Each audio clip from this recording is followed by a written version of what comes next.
जाम्बवान ने कहा चलो प्रभु से मिलते हैं, सूचना पहुंचाते हैं। और सब लोग भगवान के पास लेकर के चले।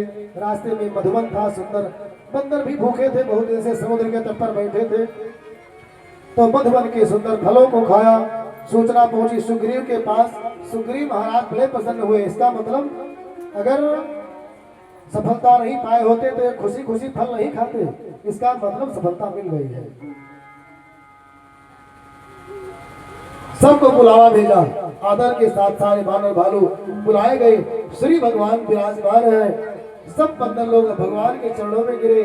जब श्री हनुमान जी महाराज सबसे पीछे चरणों में गिरे, श्री भगवान तुरंत उठे, हृदय से लगा लिया और श्री हनुमान जी से पूछते हैं, कहा हो तात के ही भांति जाने की, कहा हो तात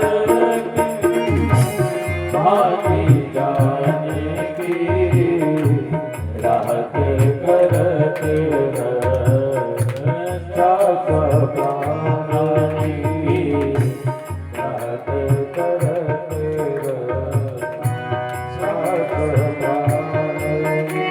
कैसे रहती है, अपने प्राणों की रक्षा कैसे करती है।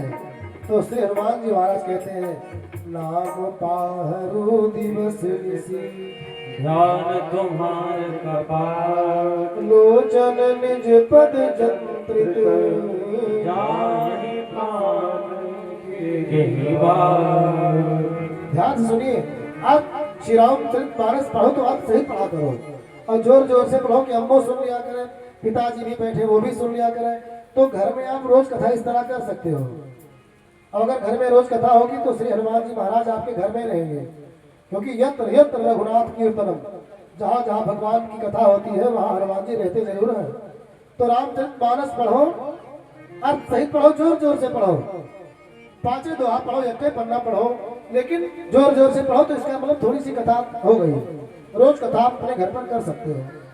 तो नाम पाहरू, हे प्रभु आपका नाम पहरेदार बना हुआ है, सीता जी का प्राण निकलने नहीं देता है, दिवस निश दिन रात पहरा दे रहा है आपका नाम। नाम राम राम होती रहती है ना। ध्यान तुम्हार कपाट, और आपका ध्यान करती है तो आंखें बंद कर लेती हैं, वो कपाट लगा हुआ है, प्राण निकले तो कैसे निकले किधर से। लोचन निज पद जंत्रित, ऐसे बैठी हैं और सिर नीचे किए रहती हैं, अपने ही पांवों को देखा करती है, अपने ही पैरों को। निज पद जंत्र, जंत्र माने ताला, जैसे ताला लगा दिया जाए